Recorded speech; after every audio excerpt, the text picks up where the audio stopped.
Please rise for the reading of today's gospel. It comes from the book of Luke, chapter 14, verses 1, then 7 through 14. It's Jesus at the Pharisee's house. Verse 1. One Sabbath, when Jesus went to eat in the house of a prominent Pharisee, he was being carefully watched. Verse 7. When he noticed how the guests picked the places of honor at the table, he told them this parable.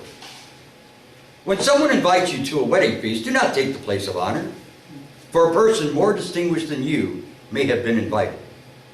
If so, the host who invited both of you will come and say to you, give this person your seat.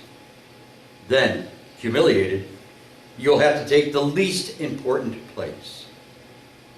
But when you are invited, take the lowest place, so that when your host comes, he will say to you, friend, move up to a better place. Then you will be honored in the presence of all the other guests. For all those who exalt themselves will be humbled, and those who humble themselves will be exalted. Then Jesus said this to his host.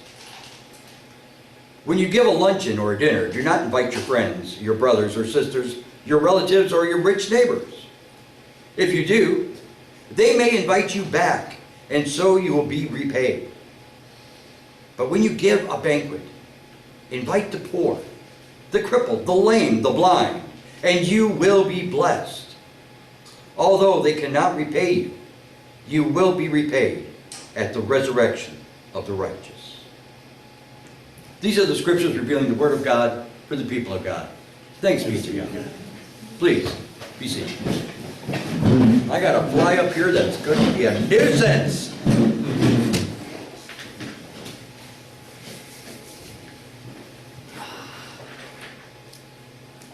Several years ago, I attended a wedding, and it was absolutely beautiful, with all the pomp that you would expect at such an event. But the reception had a bit of a problem. See, the main family remained at the church to do photographs and with the rest of the guests, and everybody else just kind of went off to the reception, which is normal, right? The family stays there, get the photographs, everybody goes to the reception. Well, the bride and the groom were dismayed when they got there and they found that very distant, very distant relatives had taken the tables right up front that was meant for the closest family members. The bride and the groom's close family ended up sitting in the back of the reception hall. I can remember the bride making the comment about the situation, saying, those people sure got a lot of nerve. And I just kind of thought to myself, well, you know, maybe place cards would have helped. The point is this. The desire to have the best seats. It's a relatively natural thing. We crave box seats at sporting events, courtside seats at the basketball game, 50-yard line tickets for the football. We want front row seats for concerts. We want all the best seats, including in church where everybody wants to sit in the back.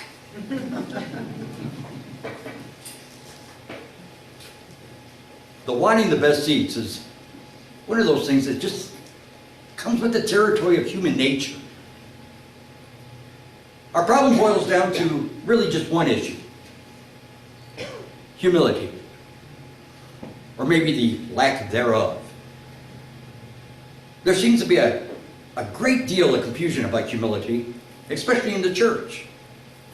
So before I begin, I would like to define what humility is not. What humility is not, okay?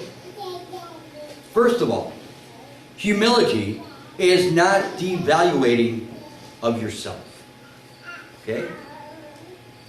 Jesus does not want you to think less of yourself, people. You're important to Him. You're very important to Him. In fact, you're so important to him that he died for you. Humility is not a removal of your importance, but rather a changing of your attitude of your importance. We worry way, way too much about what others think of us, don't we? And not nearly enough about what Christ thinks of us. And in the end, whose opinion really matters? Christ's. Humility is thinking of yourself less often. We are essentially self-centered. And as disciples, we need to become more Christ-centered. The second thing humility is not. Humility is not doubting your abilities. The abilities and the gifts that you have, they are a gift from God. If God didn't want you to have them, guess what? You wouldn't have them. Our problem is that we either go to one of two extremes. Either we use our gifts to promote ourselves, or we just don't use them at all to allow others to be raised up. Christ expects us to use the talents and the gifts you have been given for him and his kingdom. That's why they were given to you. The third thing, humility is not denouncing of who you are. God made you, and he wants you to be yourself. Too often we buy into this false model of Christian living where we try to be someone we're not. God made you to be you. You're unique. You are the only you. And you are every bit as important as anyone else. You fit into the eternal plan of God Almighty, just as you are. Be who God made you to be. Humility is determined. Humility is the determined demonstration of our recognition of God's greatness and our smallness in comparison. In our reading for today, Jesus was attending a banquet and watching the guests arrive and take their seats. And it must have been quite a sight. I mean, obviously there's a scramble to get the best seats at the table. The best seats were those that were the places of honor. And in Jewish culture, they had a very specific seating arrangement to show who was the most honored and the least honored. The most important guest sat to the right of the host, and the second most important guest sat to the left, and so on and so on and so on. Well, as Jesus enters his banquet, there are a lot of people trying to outdo each other for the choice seats at the head of the table. It must have looked like musical chairs going on in there, without the music. Jesus had just witnessed what? Human ego in action, didn't he? We might not strive for the best seat, but there are times when people strive for a lot less. I was at the grocery store this past week, and I watched two cars try to fight for the very best parking spot. They're both trying to cram into the same spot at the same time. They almost collided. This is the same kind of nature that Jesus witnessed that day.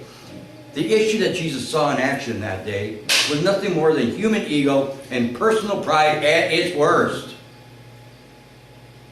The guests, they walked in and they scrambled for their seats. And what happens today? Many people scramble after worldly honor and worldly recognition, don't they? But how often do the honors and the recognition we receive really mean that much 10 or 20 years down the road?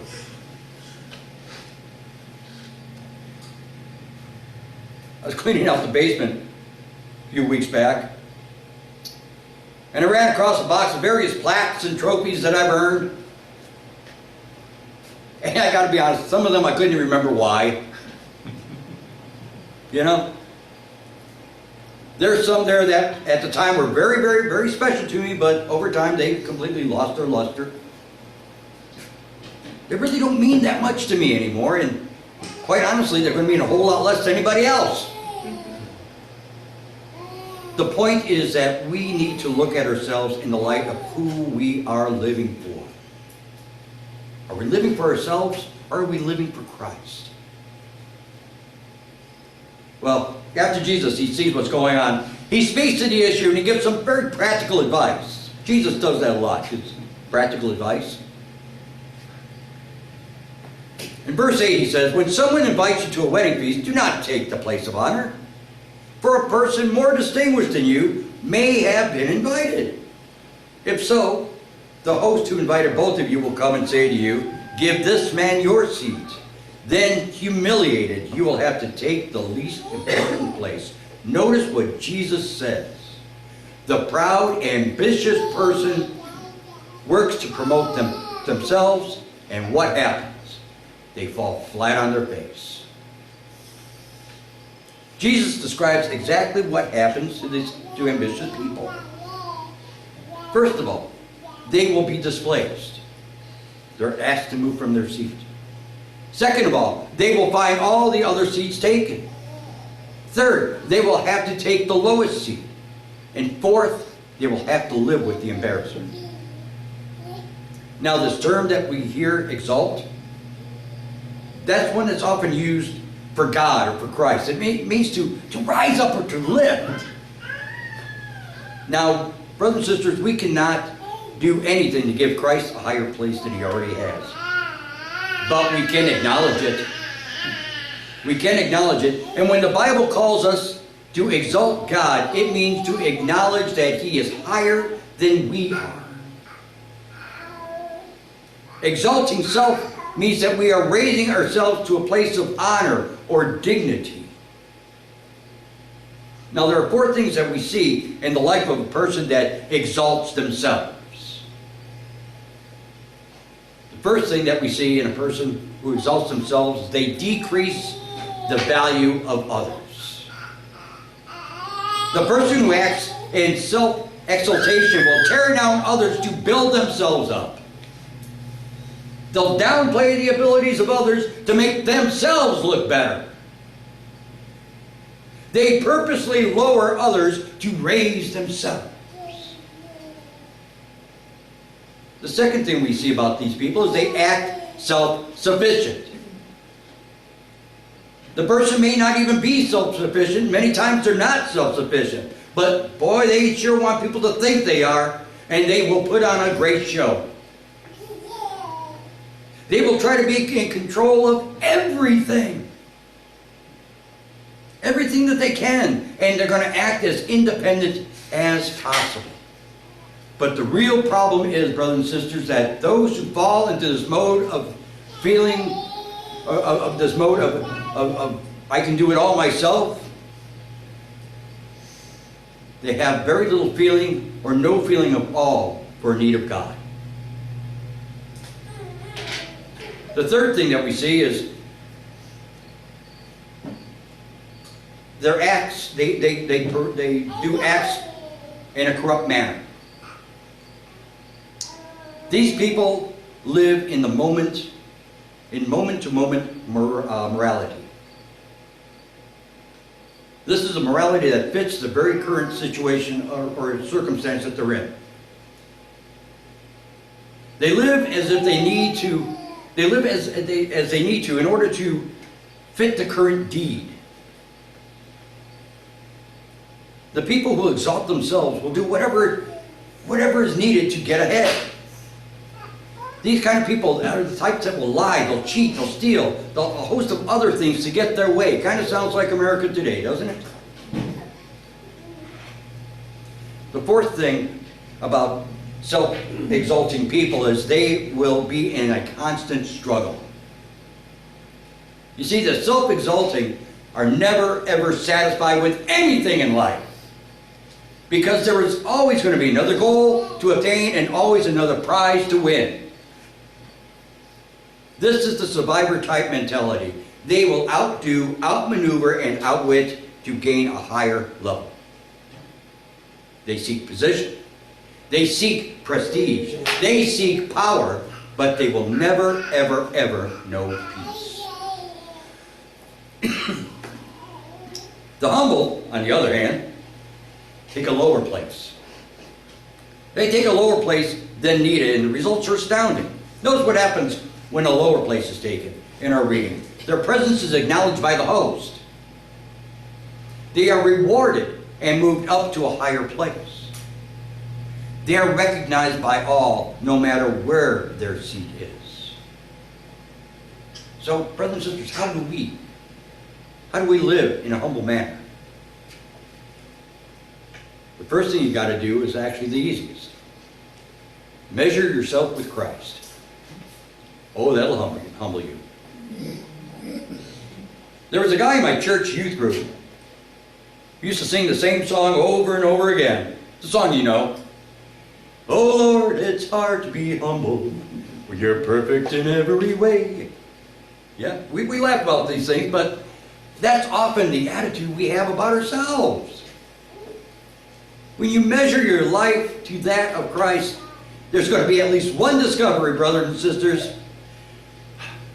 You don't measure up. It's okay, because you never will. No person can ever measure up to Jesus because it just can't be done.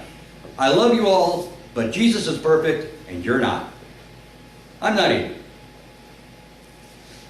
It's white news, because it'll give you a proper perspective. Now, you may have come a long way in your walk, your faith walk, and that's great. But I don't care how far you've come in your faith walk, you still got a long ways to go. You still got a long ways to go. Measuring ourselves to Christ also reminds us of who the master is and who is the servant. When you do this, pride will just evaporate from your life.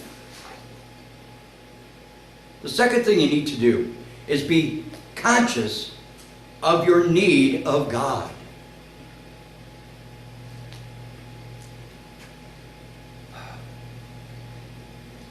The reality is you have nothing.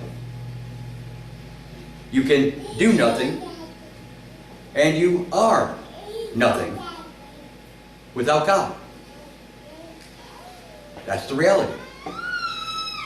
I often think of this when I see famous people flaunting their fame and fortune. I was watching, and I don't know why, I must have just been really angry with myself and thought I needed punishment. But I was watching one of these award shows that made a big deal of walking on the red carpet, and the news crews are going on and on and on about what that person drove and what kind of car they arrived in, what kind of clothes they were wearing, what kind of jewelry they had, their kind of shoes that they had. And maybe it's just me, brothers and sisters, maybe it's just me, but who cares?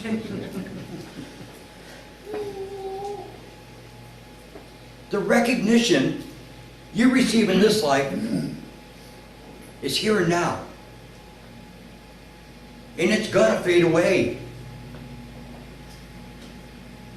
The only reason you have anything and are anything is because God desired it for your life.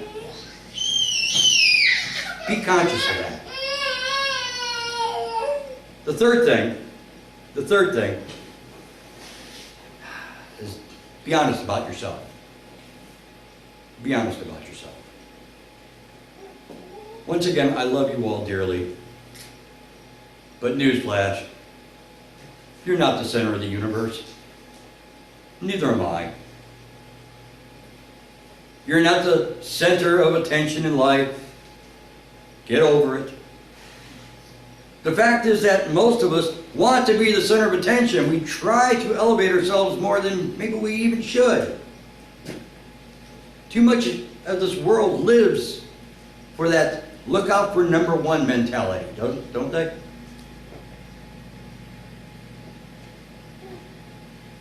So how to live humbly? Measure yourself with Christ. Be conscious of your need for God, and be honest about yourself. Humility begins when we admit that we're self-centered and make the move to be more Christ-centered. Amen? Amen.